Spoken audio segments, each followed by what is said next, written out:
ইল্লাল্লাযীনা আমানু ওয়া আমিলুস সালিহাত। 1 নম্বরে ঈমান, 2 নম্বরে নেক আমল। ঈমান এমন মজবুত করে নাও, আল্লাহ ছাড়া কারো কাছে মাথা নত করা যাবে না, আল্লাহ ছাড়া কারো গোলামি করা যাবে না। আদর্শ যদি মানতে চাই, কার আদর্শ? পয়গম্বরে আরবির আদর্শ ছাড়া আর কোন আদর্শ নাই। আমার মাথার টুপি মদিনার আদর্শের টুপি, আমার দাড়ি মদিনার আদর্শের দাড়ি, আমার জামা মদিনার আদর্শের জামা। এগুলো পরলে তো মানুষকে খারাপ দেখা যায় নাকি? না না, ও যুবক, আমিও তোমার মতো একটা যুবক সন্তান। তুমিও দাড়িওয়ালা নামাজি হয়ে যাও। তোমার মতো দাড়িওয়ালা নামাজি রে আবার পুলিশ বিডিআরের অভাব নাই। তোমার মতো দাড়িওয়ালা নামাজি যুবক স্কুলে পড়ে, কলেজে পড়ে, অভাব নাই। তোমার মতো দাড়িওয়ালা যুবক কোটি টাকার মালিক, ব্যবসা করে, চাকরি করে। তোমার মতো যুবক ড্রাইভারি করে, কৃষি কাজ করে, শ্রমিকের কাজ করে, 5 ওয়াক্ত নামাজি দাড়িওয়ালা। তুমি কেন পারবা না?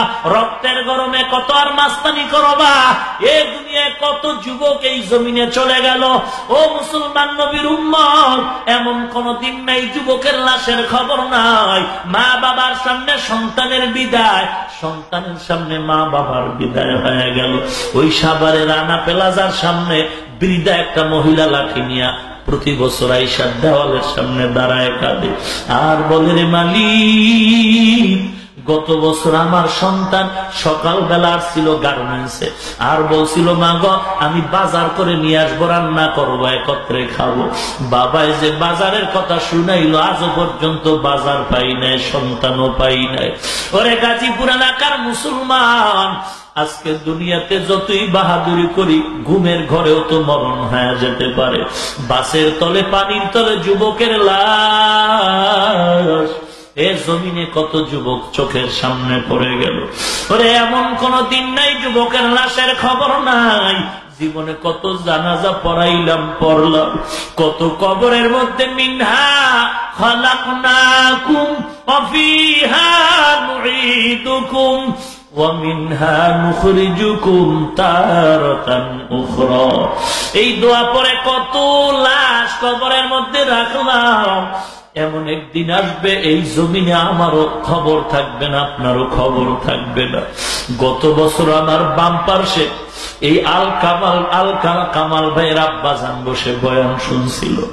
ওই কয়েকদিন আগে চোখের পানি ছেড়ে ভাই দোয়া চায়, তার বাবা বড় অসুস্থ, বিছানায়। আমার সাথে দেখাও হয়েছে, কিন্তু বলে, হুজুর আমি উঠতেও পারি না, কথাও বলতে কষ্ট হয়। এমন একদিন আসবে আমার এই বুড়া বাবা কেন, আমি যুবক দুনিয়া থেকে চলে যেতে পারি। কিন্তু কি নিয়ে কবরে রওনা দিলাম? এ দুনিয়ার মাস্তানি কয়দিন রে যুবক? হেদায়েতের মালিক আল্লাহ। আল্লাহর মহব্বত ইমানটারে মজবুত করে। নামাজ বাদ দিও না, দাড়িটা আর কাটিও না। দাড়ি কাটলে কোনো লাভ হয় না, বরং গুনাহ হয়, চোখের পাওয়ার চলে যায়, আমল নষ্ট হয়ে যায়, ইমান পাওয়ার নষ্ট হয়ে যায়। ওরে যৌবন কমে যায়, অকালে মরণ হয়, 24টা ঘন্টার সেকেন্ডে সেকেন্ডে গুনাহ লেখা হয়। ওরে যুবক, তুমি পারলে একজন আলেমের থেকে ফতোয়া জানিয়ে নিও। আমার নবী 63 বছরে কোনদিন দাড়িবিহীন লোকের চেহারা দিয়ে তাকান নাই। অতএব অনুরোধ করে বলি, দাড়িটা কেটে নবীরে কাটা না, নামাজ 5 ওয়াক্ত ছাড়িও না। কোরআন শরীফটা সিনায় লাগায় দাও, কোরআনের সাথে মহব্বত লাগাও, কোরআন ওয়ালার সাথে মহব্বত তৈরি করে দাও। ওরে মুসলমান, মাদ্রাসার অভাব নাই, আলেম ওলামাদের অভাব নাই, কোরআন পড়ো।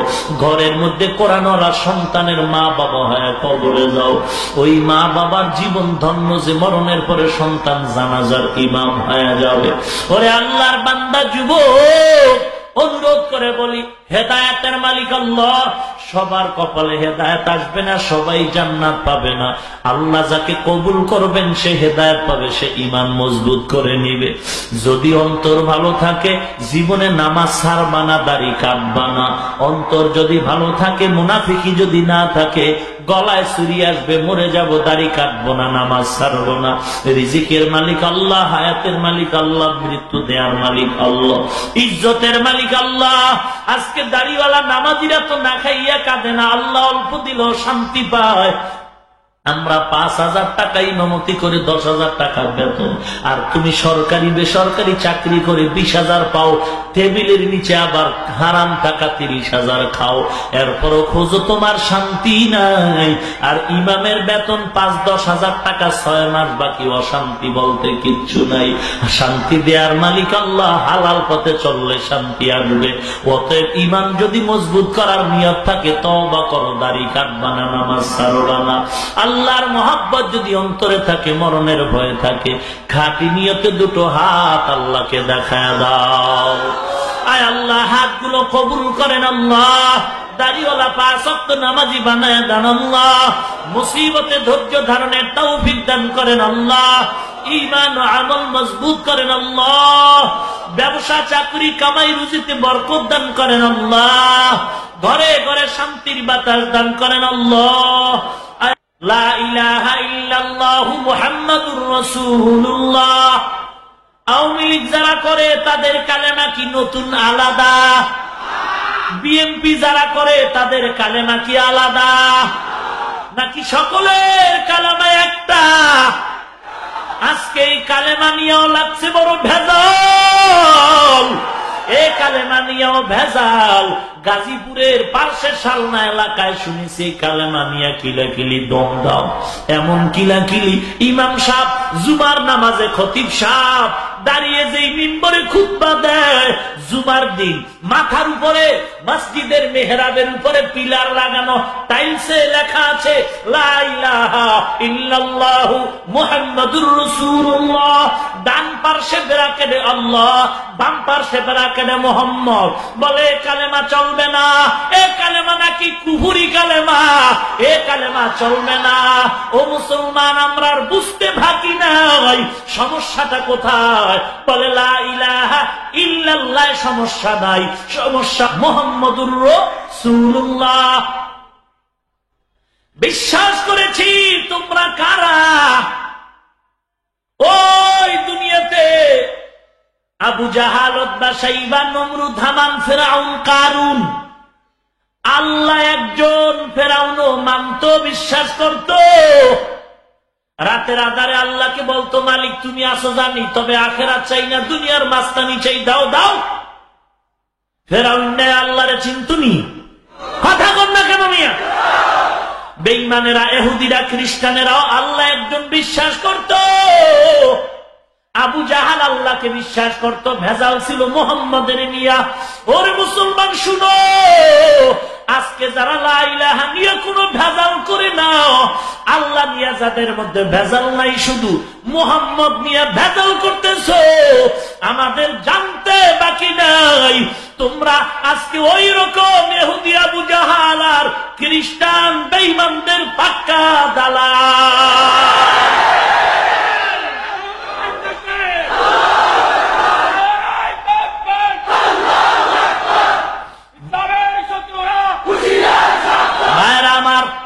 আপনাদের কালেমা কি আলাদা না এই কালেমা? তাহলে যারা এই কালেমার বিরোধিতায় কথা বলে তারা কি আসলে মুসলমানের বন্ধু না দুশমন? এদেরকে চিহ্নিত করার সময় আরো পরে না এখন। হিংসা নাই, দ্বন্দ্ব নাই। যদি আজও তওবা করো, কালকে আমরা বুকের সাথে তা মিলায় নিব। আমরা গালাগালি করব না, কারণ আমরা বিয়াদব না, আমরা আদবওয়ালা নবীর উম্মত। আমরা গালাগালি পছন্দ করি না, গালিও শিখি নাই। আমরা গালি দিব কেন? সুযোগ পাইলে পাও ধইরা বুঝায় মসজিদে ঢুকায় দিব। কথা বলেন না কেন? ও নবীর উম্মতের দল, অতএব সাবধানে কালেমা নিয়েও যেমন ভেজাল শুরু হয়ে গেল। ও সাবধান, আমাদের চিন্তা ভাবনা করে ইমানটারে মজবুত করে চলতে হবে।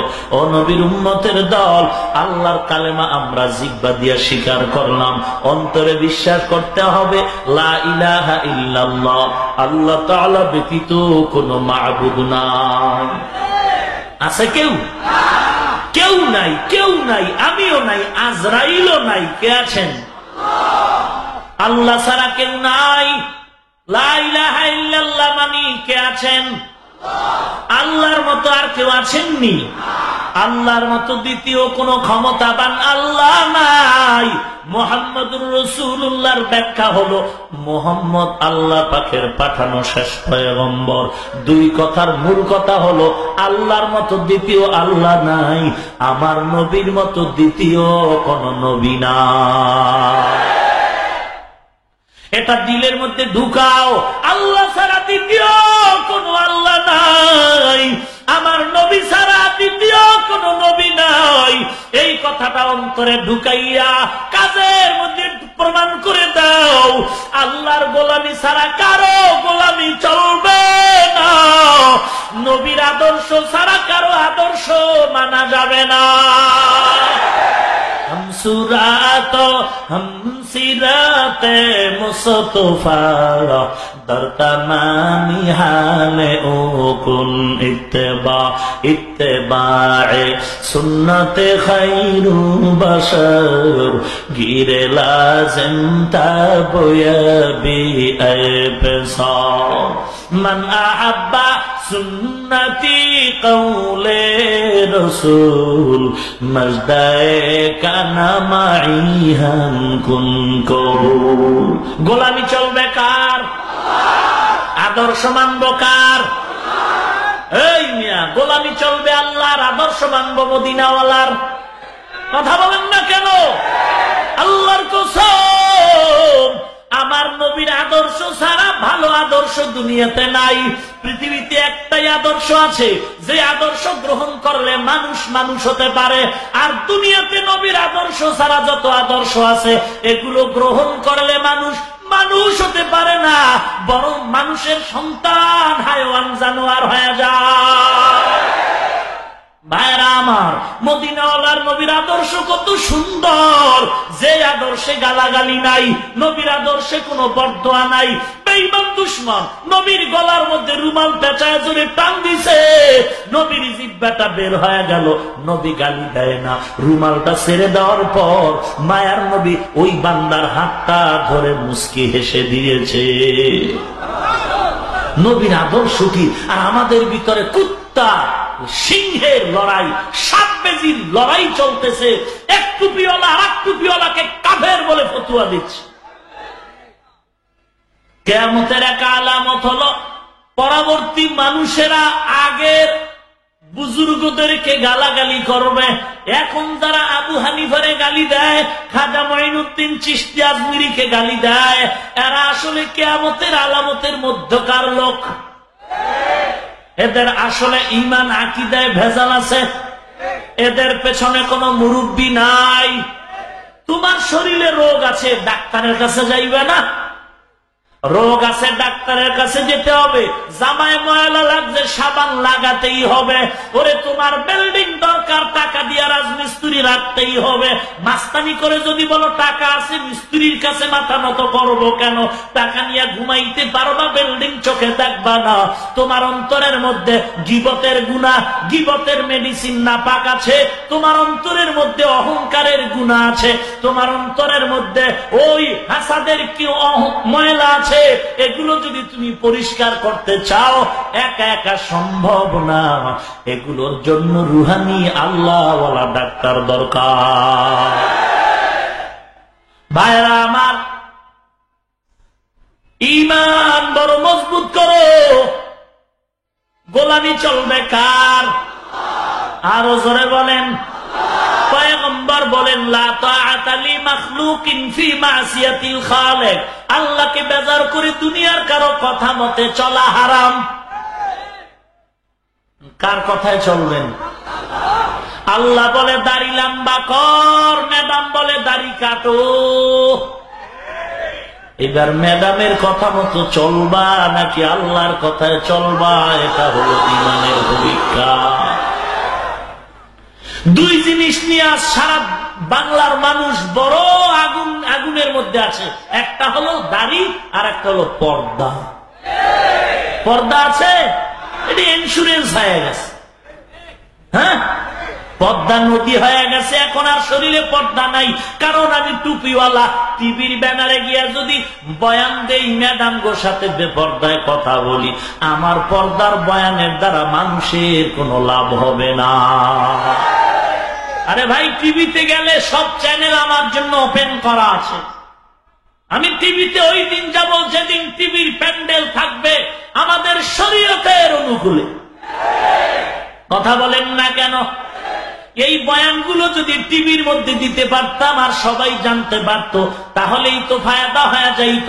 কারণ আমি গাজীপুর ঈদগাহে বয়ান করি, 10,000 20,000 মানুষ শুনলো, টিভির বয়ান তো কোটি কোটি মানুষে শুনলো। এই কারণে এখানের বয়ান রাস্তায় গিয়া ভুলা যায়, টিভির মধ্যে কয়েক দাঁড়ায় প্রস্রাব করলে সমস্যা নাই। টিভির মধ্যে ফতুয়া দিচ্ছে, অর্থ না জেনে কোরআন পড়ে লাভ নাই।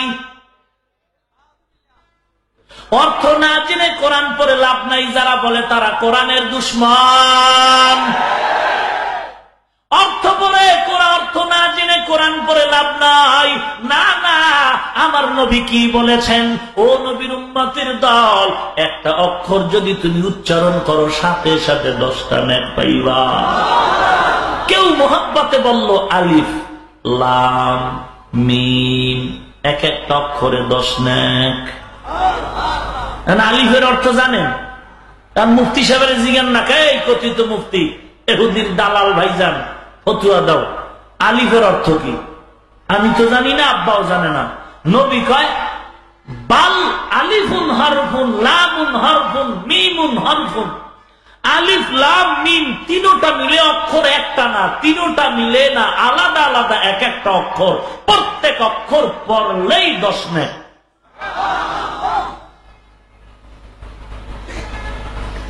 আল্লাহ আপনাদের আমাদের হেদায়েত দান করুন।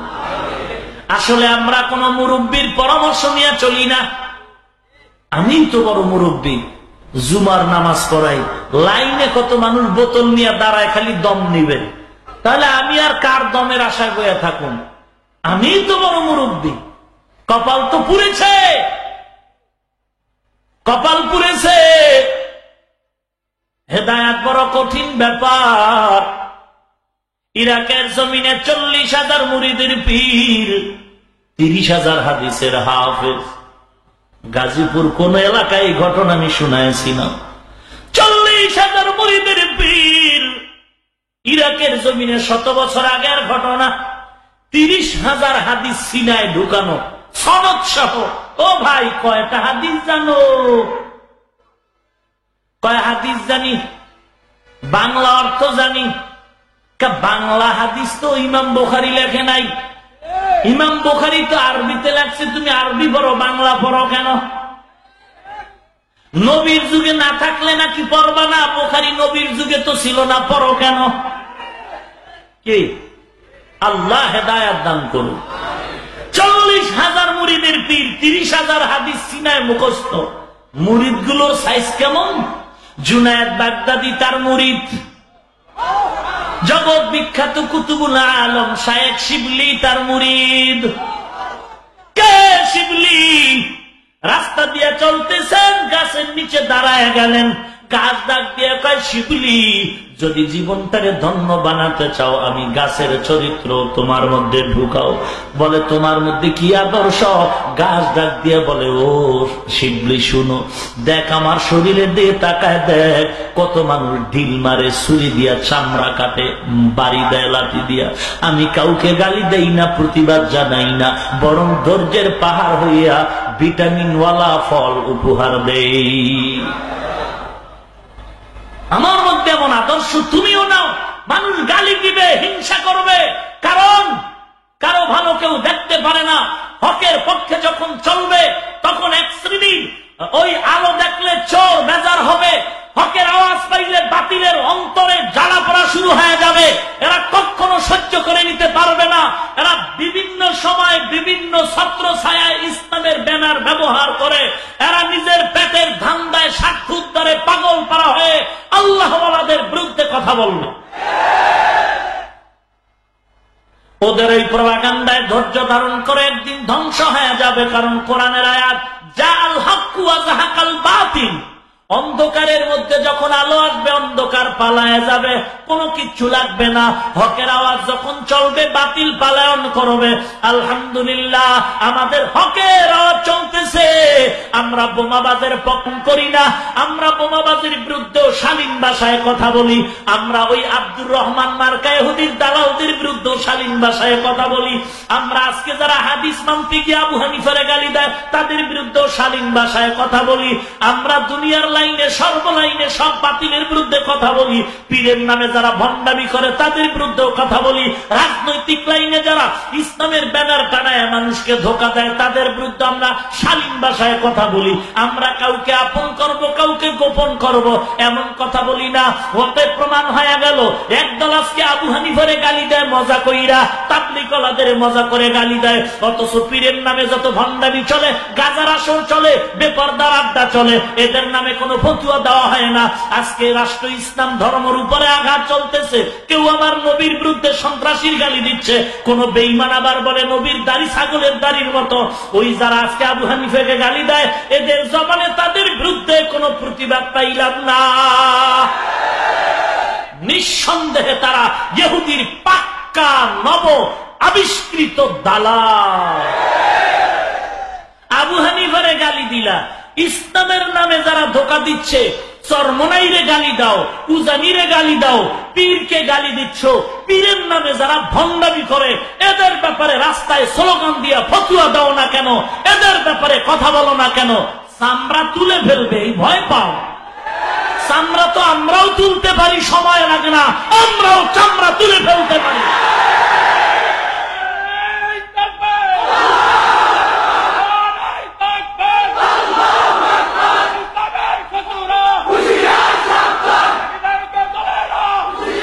ভাইরা আমার, চামড়া আমরাও তুলতে পারি, টাইম লাগে না, কেউ লাগবে না। দাড়ি ছাড়া নামাজ ছাড়া মুসলমান বাপ, আমরা টুপিওয়ালারাই না, টাইম 1 ঘন্টা, সব সাইজ।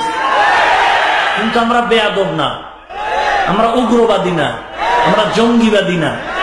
তোমার প্রতি নিয়ত আছে, তুমি হেদায়াত পাও, এই দোয়াটা করি। সুযোগ পাইলে আজকে যদি ডাক্তার জাকির নায়ক সাহেব একটা লেকচার দিয়ে বলেন, আমার লেকচারে বিগত দিনের টুকটাক যদি ভুল বলে থাকি তওবা করে নিলাম, কালকেই আমরা তার প্রশংসা করব। অতএব কালকে যেই লোক তার প্রশংসা করবো আজকে তাকে গালি দিব কেন? কোন কিতাব পড়ে গালি শিখছো? কিতাবের নাম বলো। নবীজি কালেমার দাওয়াত সারা দুনিয়াতে ঘুরে দিচ্ছেন কিনা? তো তুমি কোন দরবার ফিসা বইলে যে খানকা ছাড়া যাবে না?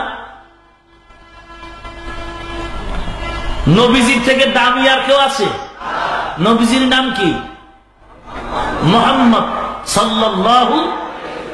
তো শ্রেষ্ঠ নবী, এত বড় পীর, তার নাম নেওয়া গেলে তোমার বিশ্বের নাম নেওয়া যাবে না। এটা কোন জগতের বাটপারি? যারা মক্কা মদিনায় গেছেন পলিথিনের মধ্যে জুতা ঢুকায় রাখা যায়নি ভেতরে, কথা বলেন না কেন? নবীর রওজায় কি পিঠ দিয়ে বের হওয়া যায় না? তোমার এত বড় দামি দরবার যে পিঠ দেওয়া যাবে না? আল্লাহ হেদায়াত দান করুন। রাগ করতেছেন? সাবধান। নেক আমল 1 নম্বর ঈমান। ঈমানটারে মজবুত করে নাও। মাথার উপরে আগুনের বৃষ্টি আসতেছে, তারপরও জিহ্বা দিয়ে আল্লাহর জিকিরের আওয়াজ চলতেছে। ইয়ামান দেশের ঘটনা, দুধের শিশু বাচ্চা কোলের মধ্যে নিয়ে মা আল্লাহর জিকির করতেছেন। জালিম বাদশা খবর দিল, যারা কালেমার কথা আল্লাহরে ডাকে তাদেরকে আমার পায়ে সিজদা দিতে বলো। যদি আমার পায়ে সিজদা না দেয় তাদেরকে আগুনের মধ্যে জ্বালায় দিল। ওই জগতের মধ্যে ইয়ামানের মধ্যে এক ধার্মিক নারী ছিল, বাচ্চা কোলের মধ্যে দাঁড়ান। সিরিয়ালে যখন মহিলার খবর পেয়ে জালিমের সামনে হাজির করা হয়েছে, আল্লামা রুমি রহমাতুল্লাহ আলাইহি ঘটনা লিখছেন। ওই মহিলা দুধের বাচ্চা নিয়ে জালিমের সামনে দাঁড়ায় গেল। জালিম বাদশা কয়, ও মহিলা, যদি তুমি জীবন নিয়ে বাঁচতে চাও আল্লাহর নাম বন্ধ করে আমার কদমে সিজদা দাও। ঈমান কাকে বলে? ও পর্দার অন্তরালের মা, দেখো নারীর ঈমান কেমন মজবুত। এবার নারী ডাক দিয়ে কয়, ও জালেম, মনে করছো আমি নারী মানুষ, আমার ঈমান বুঝি ধাক্কায় ধমকে বন্ধ হয়ে যাবে? জীবন দিতে রাজি, বাচ্চাও দিতে রাজি, আল্লাহর বিরোধিতায় রাজি না। এই কপালটা আল্লাহর কুদরতি কদমে ঠেকাইছে রে বেঈমান। এই কপাল আমার আল্লাহর জন্য খাস। এই কপাল দুনিয়ার কোন বেঈমানের জন্য নয়। আগুনের ভয়ে দেখায় লাভ নাই, জেলখানার ভয় দেখায় লাভ নাই। আমি টুপি মাথায় দেওয়ার আগে, দাড়ি রাখার আগে, মাদ্রাসায় পড়ার আগে চিন্তা করে দেখেছি এ দাড়ি টুপির কারণে কত টুপিওয়ালা জেলখানায় গেল, মার খাইলো, ফাঁসির মঞ্চে ঝুললো। ওই চিন্তা ভাবনা করে এই তো টুপি পরেছি, লম্বা দাড়ি রেখেছি। অতএব বেঈমানের দল, আমগো মাইরের ভয় দেখায় লাভ নাই, ওরে আমাদের জেলের ভয় দেখায় লাভ নাই। মুমিনের জন্য জেলখানা নয়, মুমিনের জন্য জেলখানাও হলো ইবাদতখানা। কোন চিন্তা নাই রে মুমিন। দুনিয়ার দল করতে গিয়া কে আওয়ামী লীগ করে, কেউ বিএনপি করে, কেউ কোন দল করে। ওই দল করতে গিয়া কত মানুষ দলের জন্য জীবনটা দিয়া দেয়। কত যুবক একটা মাইয়ার পেছনে পাগল হইয়া আত্মহত্যা করেনি? একটা নারীর পিছনে যুবক যদি জীবন দিতে পারে, দলের নেতার জন্য যদি জীবন দিতে পারে, ওরে আমরা ঈমানের মহব্বতে আল্লাহর দ্বীন এই জমিনে কায়েমের জন্য, আমার নবীর ইজ্জত রক্ষায় কেন জীবন দিতে পারবো না? 100 বার পারব। ওরে মুসলমান, বদরে 313 জন দরকার। এই জমিনে যদি 313 জন মর্দে মুজাহিদ তৈরি হয়, এমন কোন বেঈমানের শক্তি নাই যে ইসলামের বিরুদ্ধে গোপনেও কথা বলবে। ভাইরা আমার, কিন্তু আমাদের ঈমান বড় দুর্বল হয়ে গেল। হালাল খানার অভাব, আল্লাহর জিকিরের অভাব, কোরআন তেলাওয়াতের অভাব। ভাইরা আমার, এবার নারী ডাক দিয়ে কয়, জালেম তোর কদমে সিজদা দিব না। জালিম বাচ্চা বলে, কোলের বাচ্চাটারে আগুনে ফালায় দিব বলে কোনো পরোয়া নাই। অনেক ধমক, অনেক ধমক, শেষ পর্যন্ত জালিম বাচ্চা সব মানুষের সামনে মহিলার বাচ্চাটাকে টান দিয়া হাতে নিল, নিয়ে কয়, ও নারী, তোর বাচ্চা এখন আমার হাতের মুঠায় এক মুহূর্তে আগুনের মধ্যে জ্বালায় দিন। জ্বালাবার আগে আমারে সেজদা কর। ইমানদারিনী নারী ডাক দিয়ে কয়, রে জালেম, আমি আসলে এই চক্ষু দিয়া মাওলার কুদরতের মজা পাইছি, বুঝাইতে পারবো না। আমি জিকিরের মধ্যে যেই মজা পাইছি বুঝাইতে পারবো না। আমি নামাজের মধ্যে যে মজা পাইছি বুঝাইতে পারবো না। কিন্তু তোর কদমে সেজদা দিলে, আজকে তুই আমাকে সেজদা না দিলে শাস্তি দিবি, কিন্তু আমি তোরে সেজদা দিলে আমার জাহান্নামের আযাব, কঠিন ওই শাস্তি সহ্য করতে পারবো না রে জালেম। দুনিয়ার আগুনটা আমার সামনে কিচ্ছু না। আল্লাহ ইচ্ছা করলে ইব্রাহিমের মতোই আগুন ফুলের বাগানও বানায় দিতে পারেন। অতএব এই সামান্য আগুনের ভয় পায়া লাভ নাই।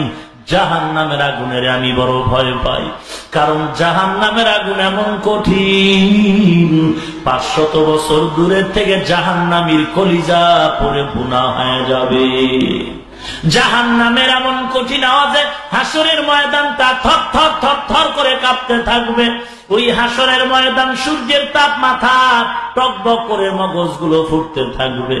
এইবার ওই জালেম দেরি না করে মহিলার চোখের সামনে বাচ্চাটারে নিয়ে আগুনের কুণ্ডুলি সাজাইয়া, আগুনটা যখন দাউ দাউ করে জ্বলতেছে, মহিলা এখনো সিজদা দাও বলে সম্ভব না।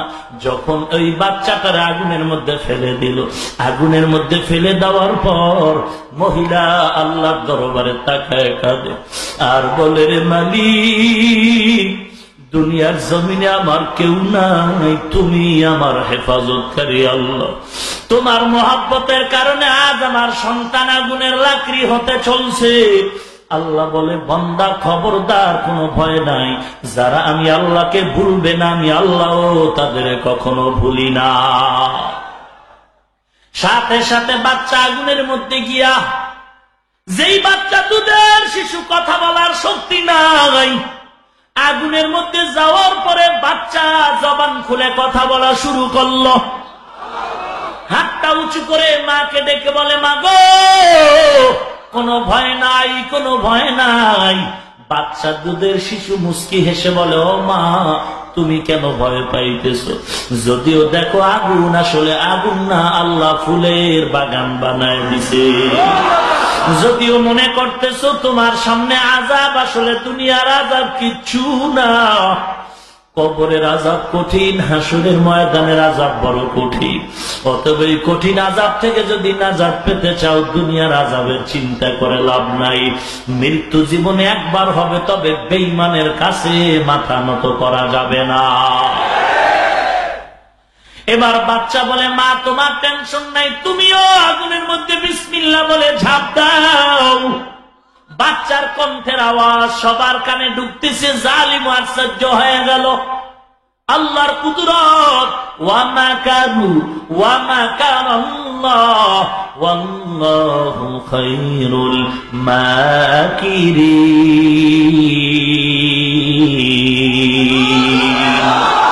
এই কালামে জিন্দা কুরআনে হাকিম, হিকমতে উলায় জালসতু কদিম, জামিউল ইলমি ফিল কুরআনে হাকিম, তাকাসার আনহু আফহামুর রিজালি।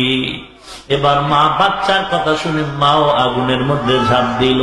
এবার বাদশা বেঈমান জালেম তাকায় দেখে মা আর সন্তান আগুনের মধ্যে দুজনে আল্লাহর জিকির করতেছে। বাচ্চা মাকে ডাকে, আন্দারামা দরবি বরহানে হো, তববিনি আশরাতে কাসানে হো, আন্দারামা দর কে মন ইজা খুশম, গরচে দর সুরত মিয়নে আতুশা। ইমান বড় মজবুত, দুনিয়ার কোন হামকি কিচ্ছু না। আল্লাহ আমাদের ক্ষমতাওয়ালা আল্লাহ। আমার আল্লাহ তো ওই পাওয়ারওয়ালা আল্লাহ যে আল্লাহ ল্যাংড়া মশা দিয়ে বেঈমান নমরুদের সাইজ করলেন। আমার আল্লাহ তো ওই ক্ষমতাময় আল্লাহ, ফেরাউনের নিম্নদের পানিতে চুবায় ধ্বংস করে দিলেন। আমার আল্লাহ তো ওই ক্ষমতাময় আল্লাহ যে আল্লাহ জুলাইখার সামনে ইউসুফের জন্য দরজার তালা খুলে দিলেন। আমার আল্লাহ তো ওই ক্ষমতাময় আল্লাহ মুসা নবীর জন্য নদীতে রাস্তা বানায় দিলেন। এত ভয় কেন, ভয় কেন? ঈমান নিয়ে সামনে আগায় যাও, কোরআন নিয়ে আগায় যাও, জিহ্বায় আল্লাহর নাম উচ্চারণ করো। দুনিয়ার 1,00,000 কাফেরও যদি তোমার সামনে দাঁড়ায়, চোখের দিকে তাকাইলেই ভয়ে তারা পালিয়ে যাবে।